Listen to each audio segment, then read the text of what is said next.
What's up, guys? This is Alex Quinn. I'm a Forbes accredited marketer and global keynote speaker, and this is the Hustle Inspires Hustle podcast.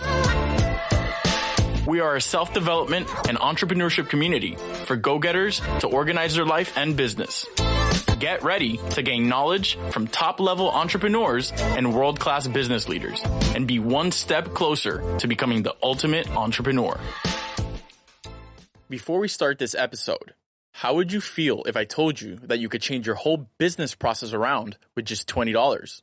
Keep on listening to the episode to find out how. What is up, guys? This is Alex Quinn, and you're listening to the Hustle Inspires Hustle podcast. Thank you so much for tuning in this week. Today, we have Robby Alonso, great buddy of mine, and I've been really looking forward to having him on the podcast. What's up, Robby? How's it going, bro? Thank you for having me on here today. Hey, man, we've been planning to do this for a minute now. I know you're really busy, and I know we've been all over the place, but I'm glad we finally got to be here. A lot of the listeners are going to be able to benefit a lot from what you have to say. So let's get started, man. Why don't you tell everybody a little bit about yourself and what you're up to right now?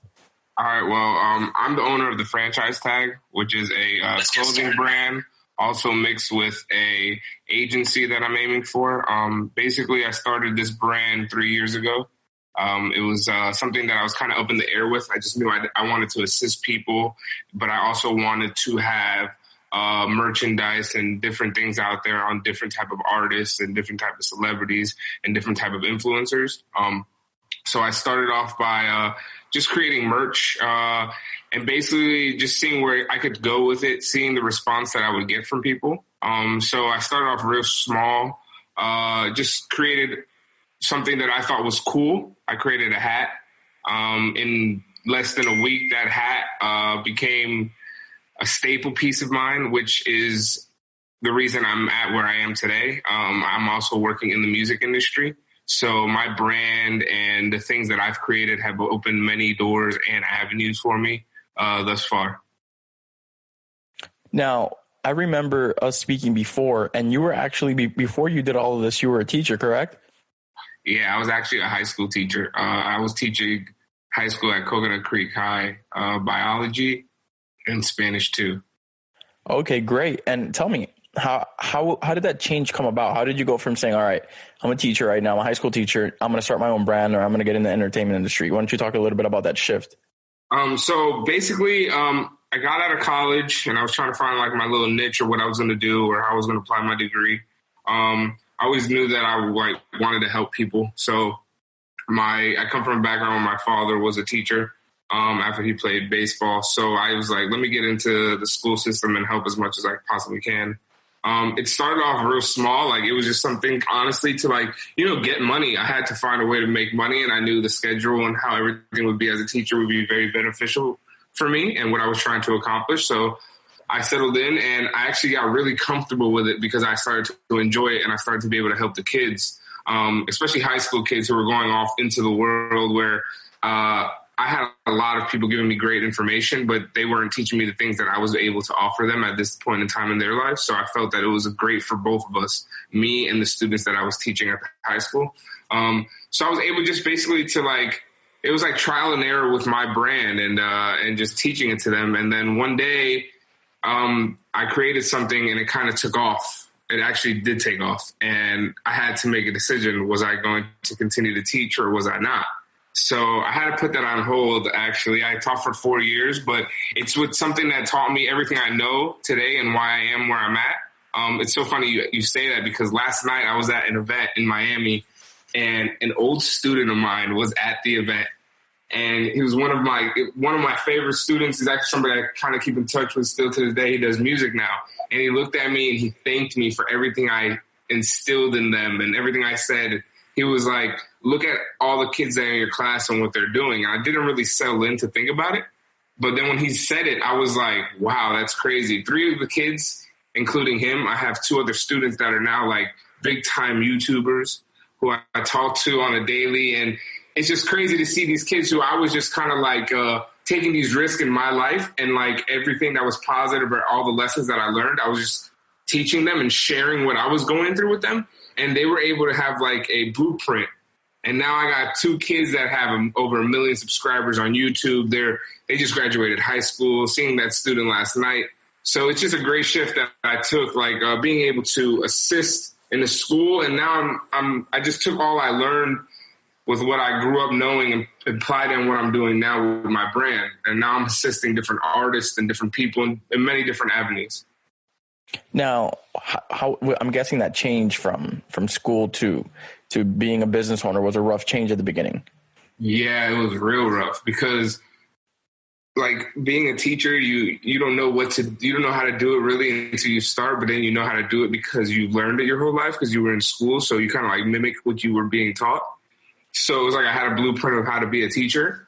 But like there was no blueprint of how to be a business owner for me, really. It was kind of like I made something, I saw that it could sell. I was like, okay, then now I'm taking my hustling mentality and I gotta like mix it with business and learn a little bit of things. I took some books that I had when I was in college, some of the business courses I did take, and I started like rereading them and just learning, you know, how to brand yourself and how to brand items and how to, you know, separate your branding from your actual brand, and just different things that I just was so unaware of. And it's awesome to be in this situation because you learn all these things just by going through it. And in the last 4 years, it's been great to like, you know, learn the business and still be growing and learning the business because it's never going to stop because it's always evolving. But yeah, it was very rough. Transitioning from like consistent income, knowing that this is what it's a security I had a security blanket. And then transitioning, I lost that blanket and I had to create it for myself. So it was, you had to go out and create a check. But it was good. Now you started the clothing business as soon as you left the school, right? As soon as I was in the school, I started the clothing business. So I started it, and I was kind of like, you know, just testing it out, you know, doing my own thing. Like after school, I would take the money I would make and I would buy little things and little pieces and try to create on it, T-shirts. And then once I started like gaining a grasp for how that worked and how that industry worked, the manufacturing industry, then I actually reached out and started meeting with manufacturers and creating my own team of manufacturers who are the ones who create everything in-house right now with my brand. Now, when is the first time that you noticed that the brand was getting a lot of attention? Like you had, you know, a few products out, you know, was there a big influencer, a big celebrity, anybody big that really put you on the map from a branding and brand awareness perspective? It's crazy because so the first item I made was a suede broken heart hat. It's like I put like so much emotion into this hat. It was weird because that was the first thing I created, but I just created it from an emotional place. And I always thought it wasn't cool to wear hats that were not like of professional teams. Like if you wore anything that wasn't like a professional team hat, I didn't think it was cool. So it was something that was out of my comfort zone to make. I made it and I literally took a picture on Instagram. At this point, there was no talks or thought of having a brand. Like I had no name. I just took a hat. I created something. I took a picture. I was nobody with nothing. And when I took the picture, the amount of feedback I got was insane. Like the picture blew up. People were hitting me up, asking me what type of brand, what's this? And I didn't know what to say. And even it's crazy because within a week span, I had like got a calendar and wrote out everything I wanted to accomplish. And I accomplished everything that week. And most people like, you know, you said I was small. I want to sell 5 orders. I want to do this. No, my goals the first week were like crazy goals. Like I want to sell 20 hats or 24 hats. I want to have store locations. I want to have so-and-so wearing it. I want to meet so-and-so based off this. And it all clicked. Fortunately, like for me, it was the right place, right time, right situation. There was like an epidemic of people starting brands off hats, and it was very big, especially down here in South Florida. And I feel like I didn't catch the wave. And I'm not saying this like, and no, you know, disrespect to anyone. I feel that I didn't catch the wave. I feel that my brand was the wave. And I was able to be on something, you know, God-given to be on something on a path earlier before, you know, everybody else was. And that's what saved me. I was able, the first 2 days, there was a famous artist that I like looked up to and somebody who I wanted to meet for a few years, and I couldn't purchase his stuff because when I was teaching, I wasn't going to purchase, $600 sneakers. I just wasn't going to live that way. And so happened to be that as soon as I dropped the hat, that artist contacts me. It was crazy. Invited me to a house in Miami, and we spoke and just told me how, and I went from being a fan of somebody to having this access of like, wow, like, whoa, this is what it really looks like from this side, and this person's like somebody who I wanted to really, to learn from in a sense. Probably keep that person anonymous, but other than that, I know who you're talking about. That's how it started. It started it was probably the second day I made the hat. The third day, it got real. I had a Brazilian pop star named Ludmilla. She's like the Beyonce of Brazil. Like I'm talking about, I can't even tell you. You can't even quote me on this, but I'm talking about hundreds of millions of views, and she's that vibe. And from that point on, I gave somebody close to her a box of hats. Somebody who I met who also has a very big following. Somebody who is a good friend of mine. His name's Double X. Double X, I gave him a box of hats in meetings, and he told me, I support your brand. I think it's awesome. I believe that it could be on certain people. I know that I could help, but he never asked me for anything. I gave him, at the end of the meeting, I gave him a box of hats just to see what would come about it. Like probably 15, 20 hats. He told me that Ludmilla would be in town, that he would get her a hat, that they were going to the Rihanna concert. And he told me all these things, and I didn't buy into it because I really didn't care for it. I was just trying to see, just somebody else wearing my hat. He could have wore it, and I was fine with it. And everything he said, he stood by it. And Ludmilla wore the hat, and 2 months later, my hat's Rihanna's wearing my hat in a Cosmo magazine. And then from that point on, it went from her to Dave East, and then from Dave East to Joel Santana, from Joel Santana to Smoke DZA, and from Smoke DZA to Ace Hood, and from Ace Hood, the list it's crazy how it's opened up. I'm very fortunate and blessed and grateful for everybody who's purchased and supported and gotten it to where it's at. Even Jasmine Sanders, Vogue supermodels, just the variety of people is crazy. I'm not targeting one specific audience. I want everyone to wear the brand and everyone to appreciate it and everyone to like it. That's what I'm going for with it. I want to know about a time in your life when things were difficult and it was hard to transition, but everything turned out for the better. Share your story with me by going to my Instagram, Alex Quin with one N, and press the contact button on the profile to either DM me or text me. So let's go. The power of relationships has been very, very important in not only your career, but in the growth of the franchise tag, because all of these great relationships you've maintained and nurtured have allowed you to pretty much expand their brand in ways you would have never imagined.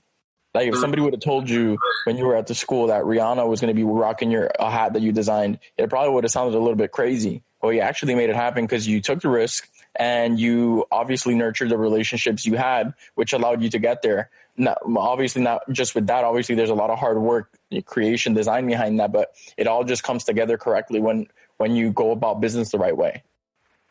Yeah, facts. The relationships, man. The relationships are key. Relationships are the reason why we're on this podcast together. Relationships are the reason why, we know a lot of the same people without knowing that we know a lot of the same people. It's weird how this works. Like good people know good people. And we're in an industry where even as of late, even me and you, we stumble upon people and we're like, wow, I didn't know you knew him. And, vice versa. And we're like, oh, okay, but it all makes sense because, when you start pushing this envelope of being this creative and really, seeing this shift that you could have an effect on with not just yourself, but a bunch of other creatives, is great, yo. I never thought that Rihanna was going to wear my hat, and I never thought that, but I took a chance and I was shifting, everything around me as a creative, and I met another creative and another person who was shifting the culture as well. And they gave it to another person who was doing the same thing, and it just keeps trickling down. And everybody who seemed, it's like we could all be in the same room. We would all hang out together, you know? It's like you kind of understand it through that. Like, and that's how it is with this. You know, you make something and you build a relationship, and that relationship lasts longer than the item that, you know, that person might have bought, or the person might have wore, or the person might have told you they liked. That relationship's a lifetime. So you got to value those things. Let's take a quick break. I want to tell you about a new way I run my business. So did you know that I was able to increase my workload and close more leads by automating my client onboarding operation over the last few months? I removed the friction points in my communication process so clients are able to approve, sign, and pay all in one go. This was all thanks to HoneyBook. HoneyBook is a client management software that helps businesses like yours manage and automate projects. Now, from the moment your clients are ready to say yes, they'll automatically receive the proposal, contract, and payment all in one email. So you're able to focus on getting more clients, less friction, and more deals. Thanks to HoneyBook, all Hustle Inspires Hustle listeners get 50% off when you go to honeybook.com and use promo code ALEX, ALEX. Now, let's jump back into the episode. Yeah, for sure. That's a fact.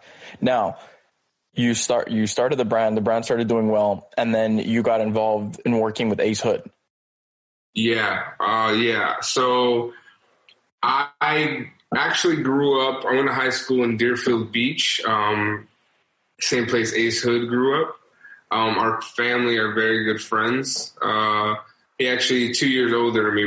We've been friends since high school. I've been working with him every day for a year now. I've been a part of his brand for the last 2.5 years. Basically when I started my brand, you know, you want to target like people of status, you know, people with something going, people with a movement that you support. And, you know, you create this list of people that you envision that would, you know, that you would want to see in your stuff, or that you would love to work with or be in the same building with. And he was one of those people, especially because I knew him, I had a relationship with him, but also because of how great of a person and artist he is. So I always would set out to try to somehow, you know, wonder how I could see him at an event, or somehow, you know, just to talk briefly, you know, just to link up.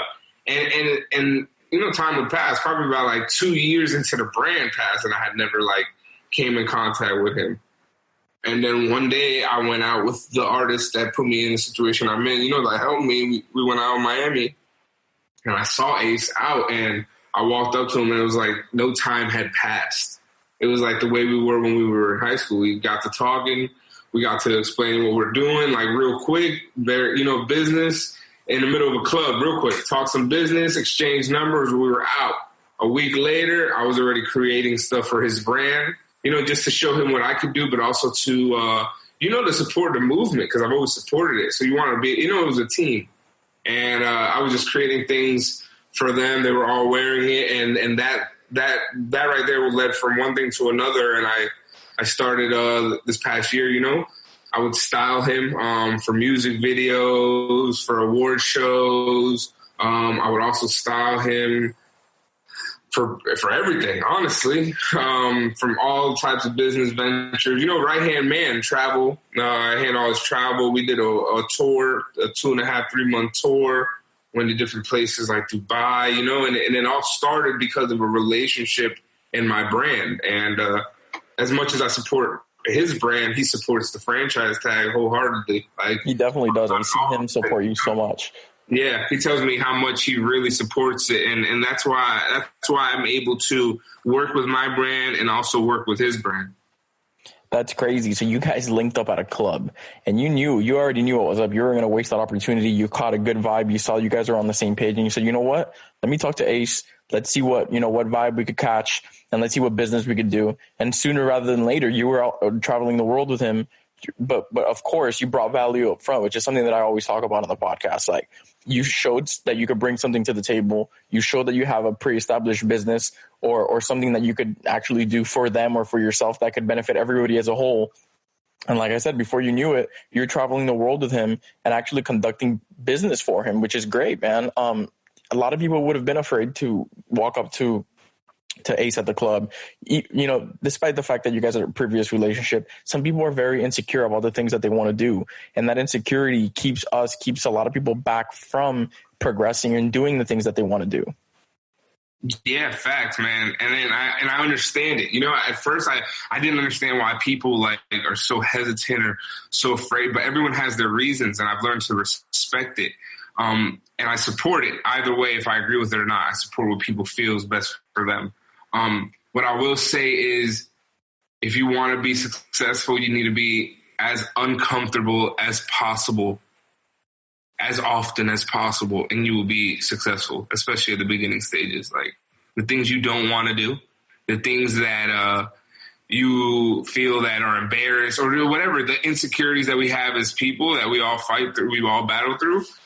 Once you take how uncomfortable those situations are and you start working through them, you can create the space to create great things, you know, with great people, and that shines light and that shows, and other people see it and other people feel it. And next thing you know, those same people have that same feeling, and, you know, you're creating amongst the team, you know, more than 3, 4, more, you know, 5, 10 people. And it's of value because those people, you know, they want to create something as well. And, you know, that's the advice I could give to people is to, like, you know, when you're uncomfortable, create, because creating when you're uncomfortable, I feel like you're going to have like the best work. Yeah, man, because that's when you're really discovering yourself. Like, hey, I could actually do this shit. Like, I'm uncomfortable, but if I'm uncomfortable, obviously means I'm outside of my comfort zone. And if I'm feeling uncomfortable and I'm outside of my comfort zone, then that's the best place for growth, because you're actually growing past your insecurities. I was so uncomfortable when I was like, I'm about to be a teacher. I was so uncomfortable. And I was uncomfortable with this battle with myself because nobody around me was judging me. Although limited people knew, people didn't really know what I was doing, you know? And at that point in time, social media wasn't very big for me, or it wasn't something that I was on like that. So, you know, it was just like I was living my life. And still to this day, not that many people know. Like, this podcast right here is going to tell people things that they don't know. And it's the fact that I was so uncomfortable being like, damn, I'm going to be a teacher. You know, I was very uncomfortable with it, but I wasn't uncomfortable with the fact that I had great benefits. I was helping people, and my income was good for somebody who just got out of college. Like, I wasn't uncomfortable with that, you know? So you had to be, you know, you got to be uncomfortable for the things that you know, for the things that you value, that you need, that you want, that could help you. And I was so uncomfortable. And then I was uncomfortable again when I stopped teaching and I wanted to start a brand.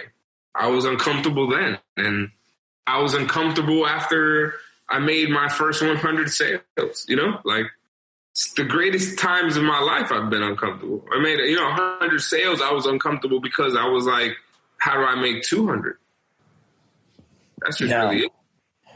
How, when you did that switch from teacher, I mean, obviously you started the brand, the ideas, but when you made that full switch, how was your support system? What were people around you telling you, like, hey, you know, you're going from a teacher to starting a streetwear brand, fashion brand? Like, how was people's reactions and responses to that big change in your life? People were casting their insecurities on me. Everyone. There was a very limited, selected handful of people that I respect, admire, and value to this day. And I do not take anything away from those people that were casting their insecurities. I feel like them casting their insecurities made them uncomfortable, and them being uncomfortable was, you know, it also is a reason why this has all come to light. And their insecurities made me uncomfortable. And it's the reason why I went so hard to make this all happen. You know, people were just like, how are you going to go from making this secure? People were more worried about my security blanket of an income and how I was going to go from, you know, making, you know, a little bit of cash. Like, I wasn't making $100,000 as a teacher. I was making, like, you know, like, I don't know, 40,000, 30,000, I don't know, something like that, you know, but I was fine. Like, I was more than fine. I was really happy, You know, it wasn't even about the money. Like before that, I had worked at a job trying to sell insurance, and I was making triple, triple, and I was miserable. So when I went from teaching and I told my friends or people around me and my friends that I was going to do this, everyone was just like, their insecurities, they would cast on me because they were like, oh, how are you going to do it? Like, it's not going to work, and I would be like, wow. And then I really wouldn't get mad at them or mad at anybody. I would just kind of sit with it, and then I would reevaluate my situation and everybody around me. And I would just see how, I don't take away from the people around me, the people I come in touch with. I don't take nothing away from them. Everyone, you're allowed to do whatever you feel is right for you. And I would just see how those people were so stagnant. I was always constantly evolving. Okay, I taught for this amount of years. I saved this amount of money. I did this. I accomplished this. Now I took these relationships and I went into this. I'm constantly growing into different things because I want to do it all. I don't just want to work a 9 to 5, and I don't take that away from anybody. I respect the 9 to 5, but I don't want to work the same job for 60 years and do the same thing. That's just me, So like, a lot of people would just cast their insecurities, and I never took nothing against them. I kind of just learned how to move through people's, like how people feel and put this smile on and, shake my head and kind of be like, yeah, man, and keep it moving because I had this vision for myself. Like, that's why still to this day, the team of people that are involved with the franchise tag are those selected few that never casted their insecurities. Because those people are also, people with a vision for themselves. So they understood the vision. They didn't have to believe by, what I was doing or thinking that everything I was going to do or what I'm doing is all going to work. But they believed that somebody has a vision. I also have a vision. So, I'm going to shine, good light on it because I see how things could happen. And that's great. And that's great for our listeners to hear, at least because a lot of our listeners either have their own business already or are looking to start one. And they may have a lot of negative feedback from friends, family, colleagues, people around them. And yeah, a lot of the times people are concerned about you and have valid concerns that should be brought up to you. And that's very, very healthy to listen to that. But it's also very unhealthy to let that guide everything that you do. Right. So you should definitely hear what people have to say because there may be some good advice you could take away from it.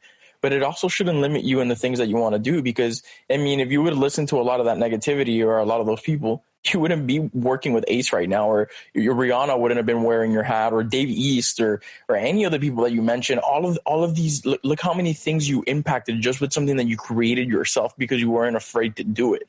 And that's exactly what we talk about here at the Hustle Inspires Hustle podcast is don't be afraid to do something you fully believe in because that's the sign that life is giving you that you have what it takes to do it. If you fully believe in it and you found something that you actually love to do, there should be nothing that keeps you back from growing in it because the money's not going to be an issue. Once you become the best at that thing that you love, you will not have to look for money. Money's going to look for you.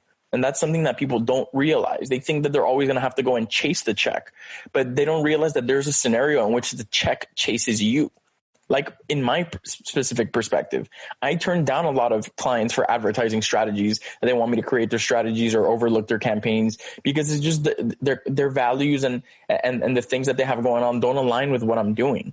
Therefore, the checks are chasing me, but I could choose to turn them away and say, no, this is not for me.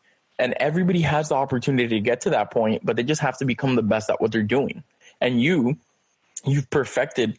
And I'm sure you're a work in progress and there's a lot of things that you need to work on, but you've pretty much been working on perfecting your craft from growing the business to working in the entertainment industry, pretty much managing a lot of the things that Ace has going on. And I'm sure you've been great insight and great growth for his internal team because, when we talk about celebrities or public figures, we see their accomplishments, but we don't realize that a majority of their accomplishments are due to the hard work and organization and structure that their internal team puts together in order for them to catapult to the next level. So it's really cool that you've been able to do that. And it's really, really cool that Ace and everybody in the camp supports you and your vision because it just goes to show that everybody's going to grow together, which is the purpose of our message. Surround yourself with people who uplift you because hustle inspires hustle. So, Robby, tell me, where could the listeners find you on social media? Where can they connect with you? Where can they see your brand? Where can they see things that are coming up? That way they could stay connected. You can follow me on Instagram platform, Robby.Alonso, Alonso. You can follow also the brand at the franchise tag on Instagram. On Facebook, it is at franchise tag FTL. We have many store locations carrying our products, online website.